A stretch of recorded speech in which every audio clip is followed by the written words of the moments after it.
Hello, everyone, and welcome back to another episode of the 8-Bit Adventures podcast. That's right, we are back after a little more than a month off due to vacations, getting sick, all that fun stuff.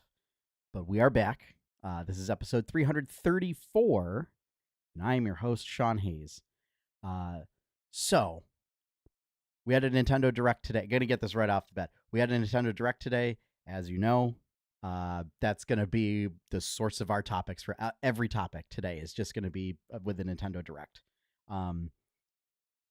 So also doing something a little different. We are doing the live show on a Friday night. That is to accommodate my change in schedule with weekends. So this going forward, the live show will be on Friday night. This means that the podcast will go out. So the podcast will go out at the same time, but if you're a patron, you will get it a little bit earlier. Okay, so hope everyone's had a great month. One thing that I want to announce is that I am now one of the cast members of Geeks with Issues 20XX. I was not a member. I was not a cast member of the original run of Geeks with Issues, although most of my very close friends were involved in that show. So you will also be able to see me dish out my hot takes on various geeky topics on Geeks with Issues 20XX. And I'll there'll be a link here for that. I'm for the first episode is out now, and there will be more to come. So, but yeah, Nintendo Direct. I've done a lot more slides than I usually do. Another little change up is normally I try and keep it to like 5 or 6 topics and just 5 or 6 slides for those who are watching the video version of this podcast. No change for audio listeners, so you don't have to worry about that. But just for the folks who are watching, a little bit more visual elements. So because we have quite a bit to get into, let's get started. So we're going to start things off with the first topic that was announced on today's Nintendo Direct, Super Mario's 40th anniversary.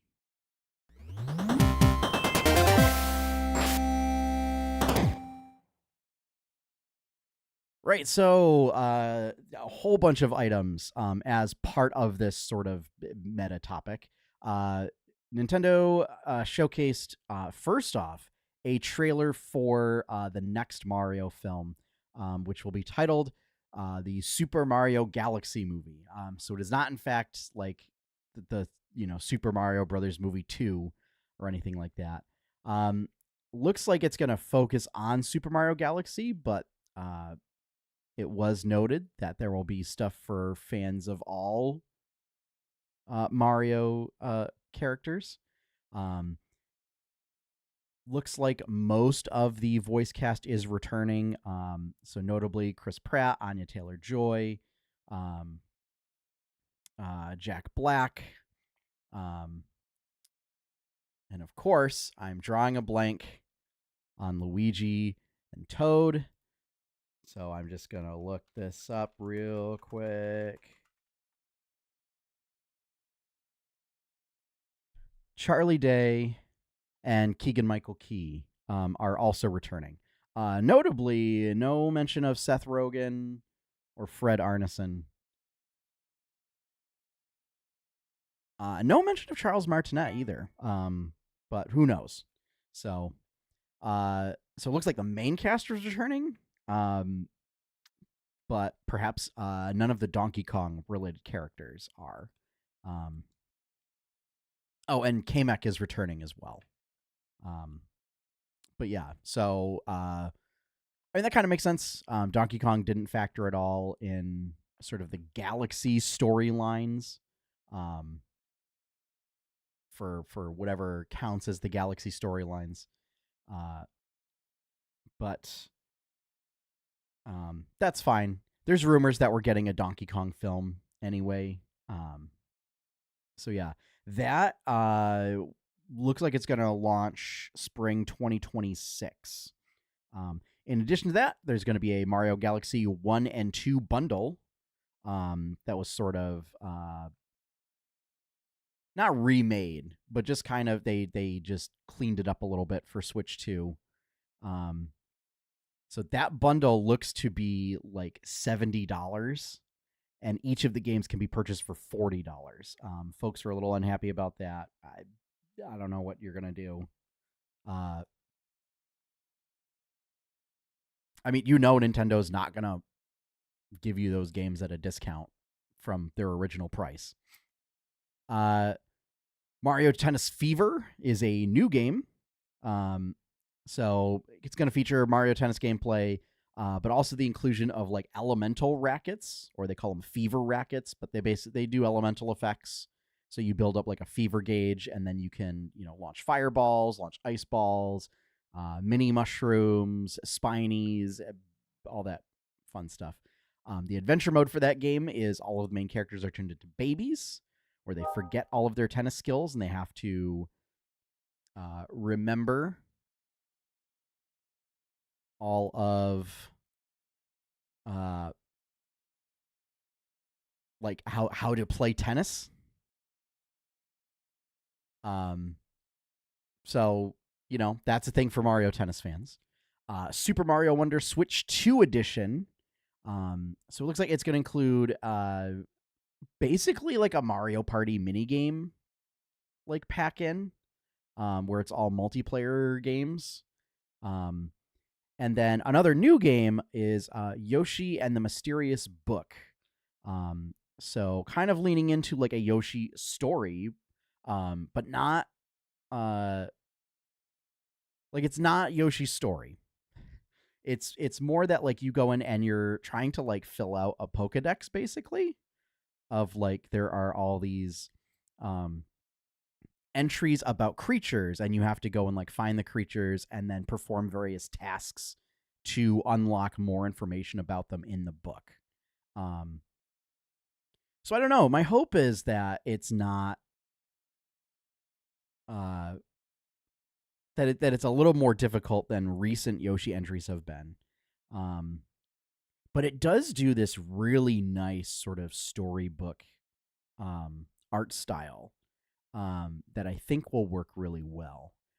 And I love Yoshi games. And I haven't gotten the last couple of ones just because apparently they've been very easy. And they came out at times where it wasn't in a spot to pick up new games.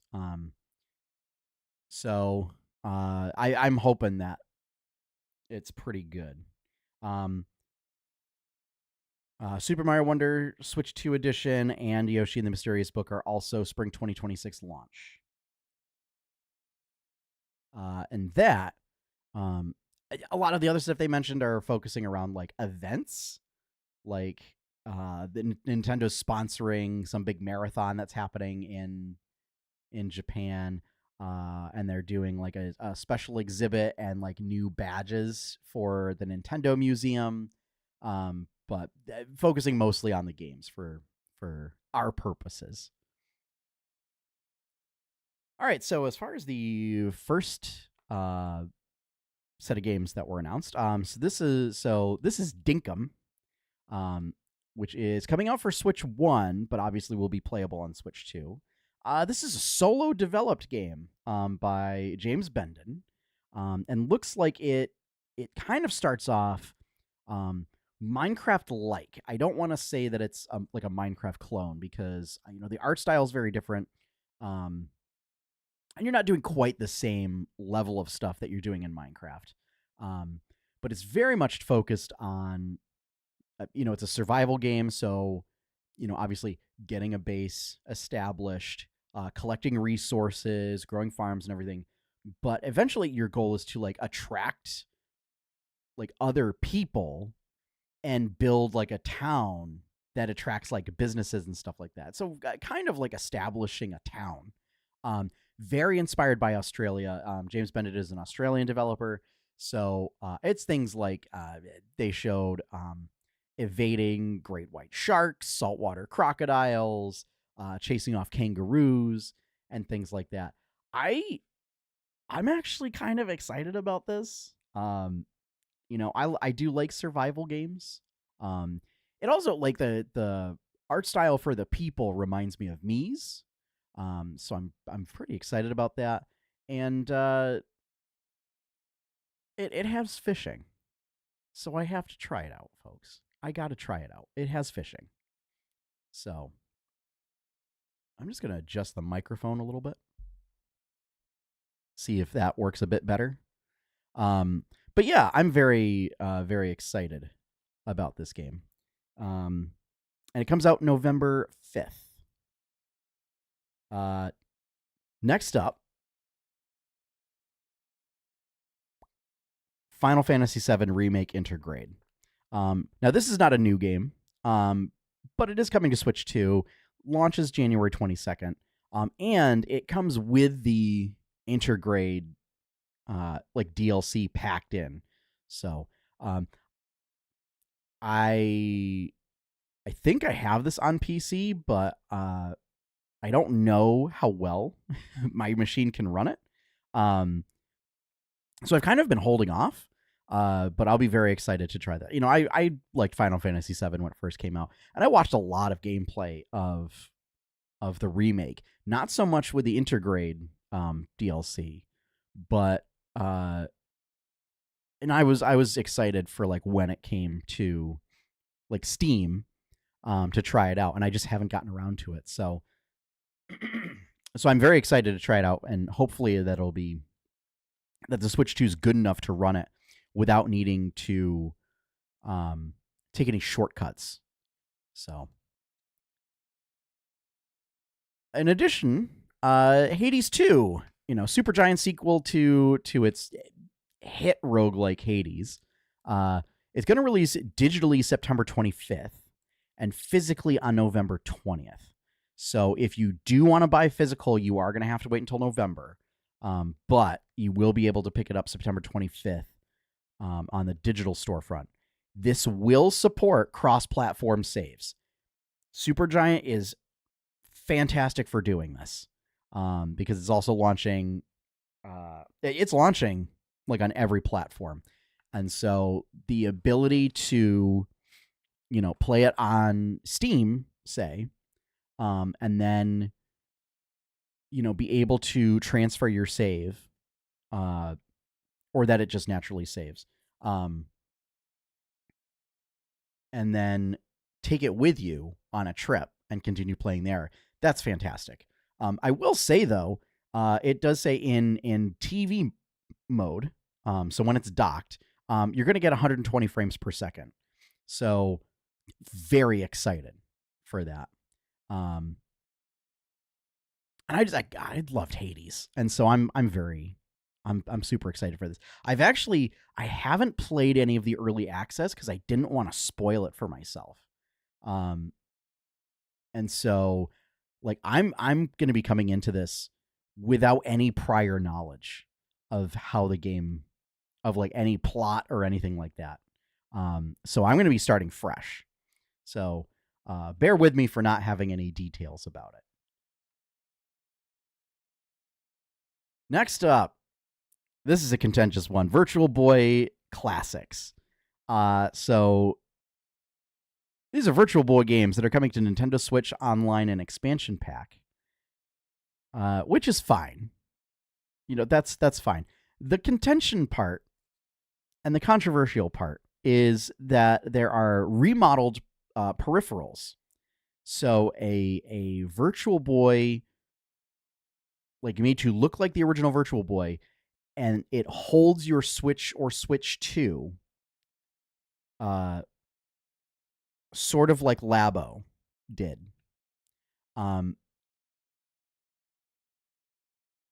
Now, this is just like a glorified holder. And they're selling it for $100 US, which is absurd to me. Like, for $100, it should be like its own console. And instead, like, it's just something to insert. They're also selling a cardboard version, so like Labo, for $30, or I'm sorry, $25. But then when you factor in, taxes and whatnot, it comes out to, roughly 30. But so for $24.99, you can buy a cardboard version. Or you could probably like look at the cardboard version online, get a sense for how you construct it, and build it yourself out of like scrap cardboard for, basically free. So yeah, I don't know, outside of collectors, I don't know who the market is for this. They are eventually going to release all of the Virtual Boy games, which from what I understand, were never very good. So this is more of just like a weird, very niche nostalgia factor. So yeah, I don't know. I'm not going to be getting this. This is of no interest to me. Yeah, especially for that price is absurd. Like, if I'm going to pay that much, I would rather get a second dock for my Switch 2. Cuz yeah, I don't care. So, now, that said, I mean, I don't know if you're a collector and you have no problem paying this. I mean, more power to you, but I think it's an absurd price, and yeah, this is a real head scratcher for me. So, next up, they mentioned a slew of titles are getting Switch 2 updates, one of which being Stardew Valley. Stardew Valley for the Nintendo Switch is being updated to include mouse controls for Switch 2. It will include game share with up to 4 other players, or up to 3 other players, sorry, and local split screen multiplayer. So, like, so it sounds like you would be able to like have one game. Like, I'm going to need to look more into this. Actually, I'm going to see right now if they talk about it. But what I'm thinking is that you have one game and you're playing it on the TV, and that up to 4 players can play on the TV, and it does it split screen style.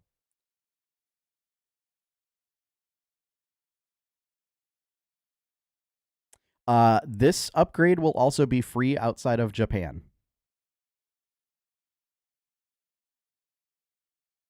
Confirmed by Eric Barone himself, it seems.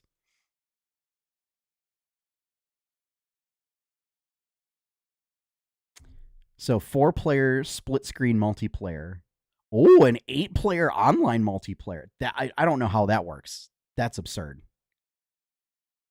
8 people on one farm.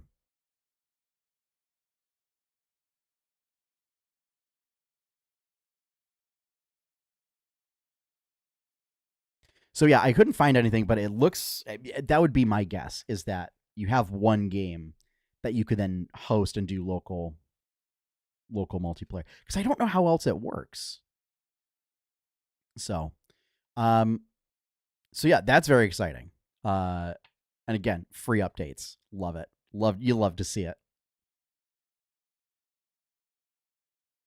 All right, Metroid Prime 4 Beyond. So this was a little bit of a controversial update. The big one was we got a release date. Release date for Metroid Prime 4 is December 4th. So it is coming out this year. The big one was Nintendo spent most of the direct. They also, like, there wasn't a lot of fanfare for it. So I don't know I don't know what the deal is. If Nintendo just doesn't think this will be a big release, which is weird considering like it was a Switch 1 launch announcement. So yeah, but they showed off a motorcycle that Samus rides through various areas. Wild speculation already happening as to what it's for. People are hoping that it's not an open world game because that flies in the face of Metroid, I guess. You know, I don't know. I mean, it's been already established that the big bad of the game is one of the other bounty hunters, and for Metroid Prime hunters. So yeah, I don't know. I'm excited for it. The first person elements look really good, and I'm excited. And you know what? And if there's a motorcycle element to it, that's fine. That's fine. It looks cool. You know, it's people are like, oh, well, why didn't she just use her ship? I mean, you could have any number of reasons, like in game, as to why Samus can't use her spaceship to travel around from place to place. It could simply be that maybe atmospheric conditions prevent you from taking off. I mean, that's a thing. Maybe it could be that you cover better ground on a motorcycle, or it could be that maybe they pull in like an echoes element and the motorcycle can go into different phases or something. I don't know.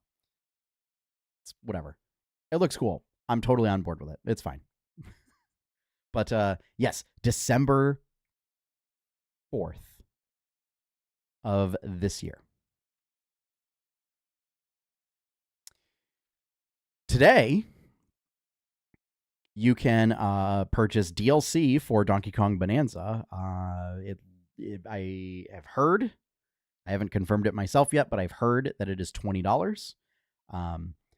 But it includes DK Isle, a reimagined DK Isle as like a bonus level for you to explore around. Also includes a whole bunch of returning characters. So in the trailer, it looks like there was Cranky, there was Diddy and Dixie, Squawks. So there may be a bunch of the animal companions show up, not just Rambi. But it also includes Emerald Rush, which is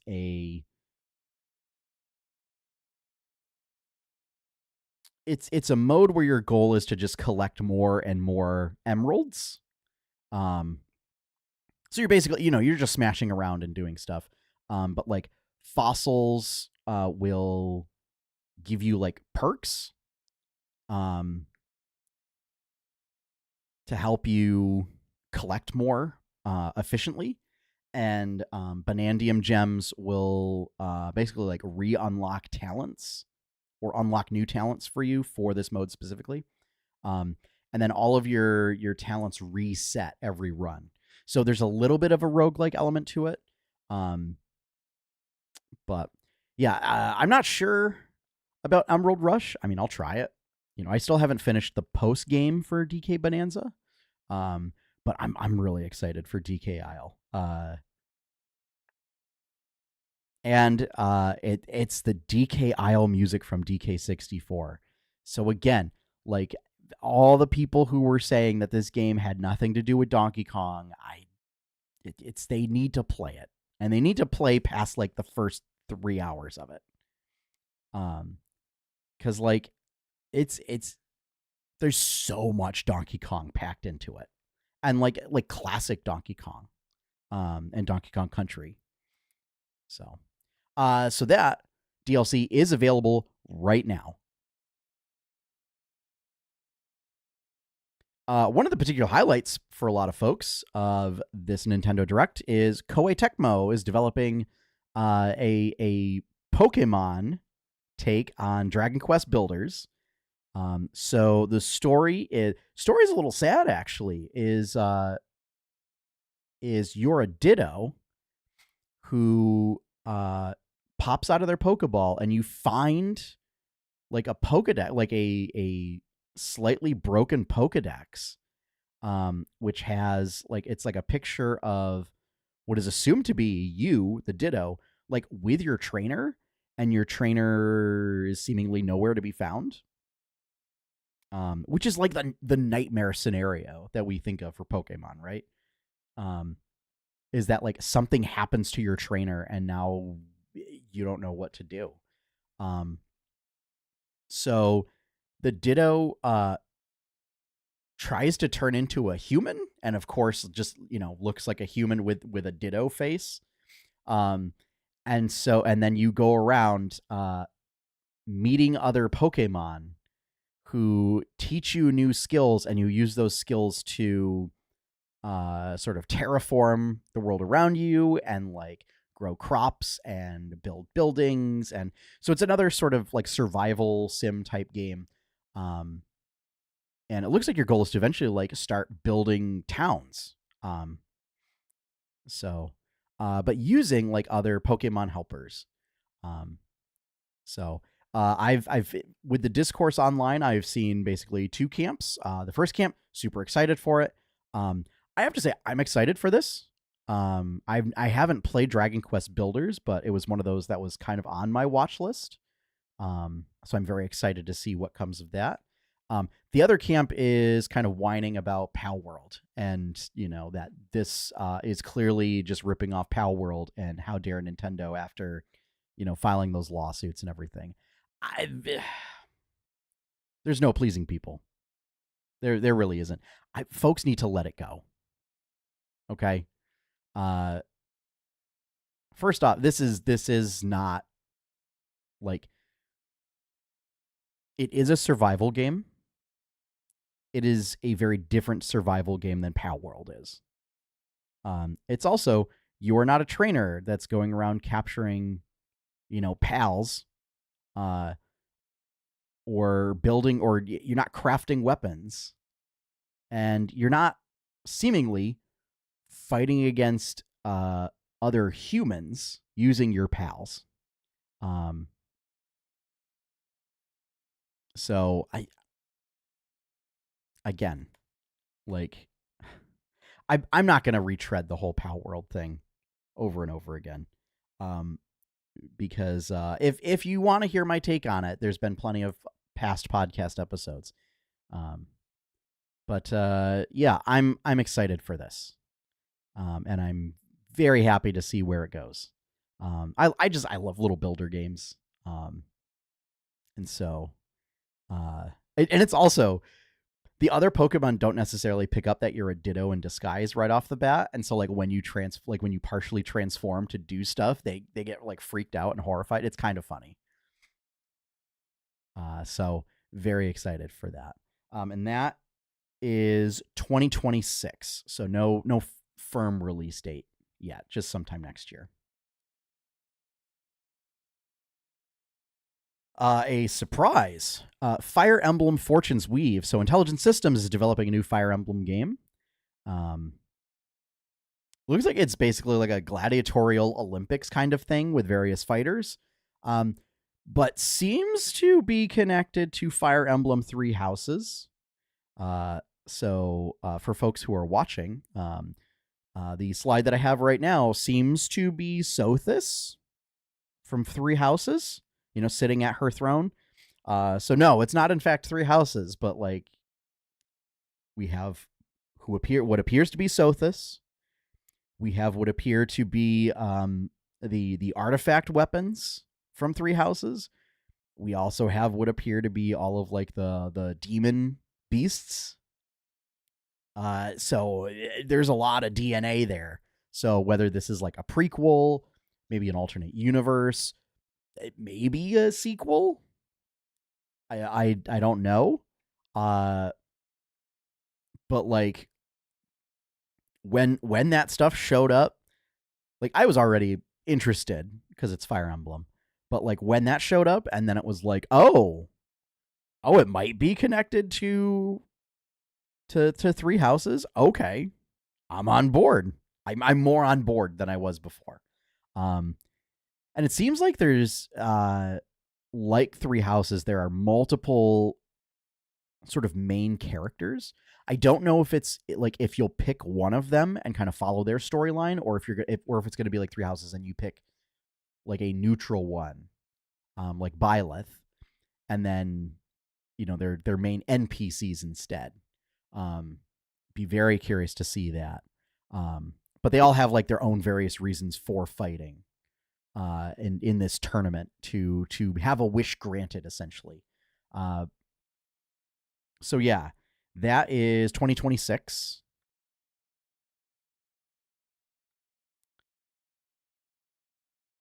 Next up, Resident Evil Requiem is coming to Switch 2, along with Resident Evil Biohazard and Resident Evil Village. So this is a bit of a pleasant surprise for Resident Evil fans. They are all launching February 27th. So early 2026. So yeah, I don't think I've covered Resident Evil Requiem. I think I think a lot of the news has come out like when I was not doing the podcast on various weeks. But looks to be kind of going back to Resident Evil's roots. So it's less of an action game, maybe. Kind of takes place in a mansion, and it's more like that.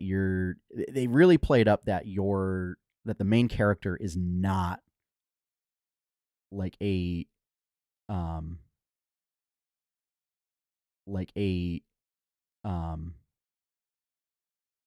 what's the right word? Like, it's not like special forces or anything like that. Although she is FBI, so she should be trained for situations involving combat.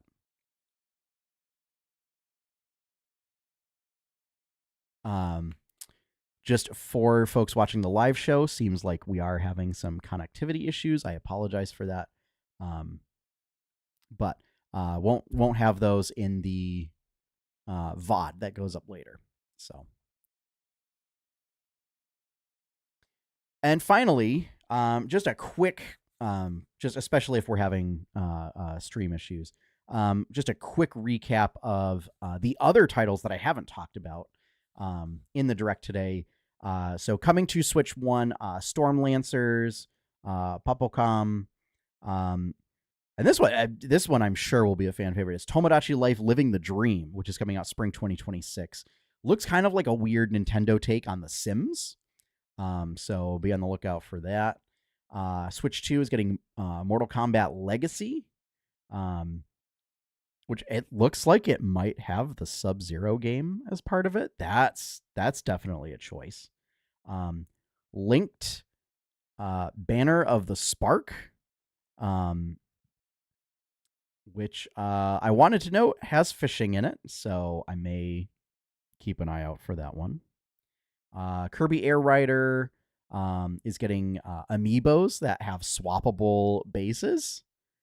Hyrule Warriors is coming out November 6th. Dragon Quest VII Reimagined is coming out February 6th. Fatal Frame 2 Crimson Butterfly Remake is early 2026. Power Wash Simulator is coming. Suika Game Planet. One Piece Pirate Warriors 4 is getting a Switch 2 edition. Overcooked 2 is getting a Switch 2 edition. Human Fall Flat is getting a Switch 2 edition. They also mentioned Pokemon Z or Pokemon Legends ZA, October 16th. They also noticed that's getting DLC. So they announced DLC for a game that's not out yet. So that's a choice for sure. Same thing with Dynasty Warriors Origins. That comes out January 22nd. Also, they announced DLC for that. 2 Point Museum, Disgaea 7 Complete, EA Sports FC 2026, Dragon Quest 1 and 2 HD Remastered, Virtua Fighter 5, Lego Voyagers, Little Nightmares 2, Persona 3 Reload, Danganronpa, Persona 3 2x2, and Monster Hunter Stories 3 Twisted Reflect. That might be Twisted Reflection. Is March 13th. I'm very excited for that game. I love Monster Hunter Stories, and this one has a lot more using your monsties for travel and swapping between the two for different travel effects without having to like go into a menu. So there's like a radial menu for swapping your monsties while out in the field. Very cool. Very excited for that. So, whew. And that is going to wrap things up for this week. So, thank you all for joining me very much. Thank you all very much for joining me. As I said, I will link Geeks with Issues 20XX if folks are interested in that. If you want to see more stuff from 8-Bit Adventures, be sure to check out 8bitadventures.com. If you want to help support this content, the best way to do that is to become a patron over at patreon.com/8bitadventures. You can become a patron for as little as $1 a month, $1 US a month. And finally, big shout out and thank you to all my current patrons. Thank you for your continued support. And finally, our opening theme is One Up by Professor Shy Guy. You can find his work over at professorshyguy.bandcamp.com. So with that, we're all finished. So we'll see you next week. And as always, have fun, happy gaming, and enjoy your pie cake.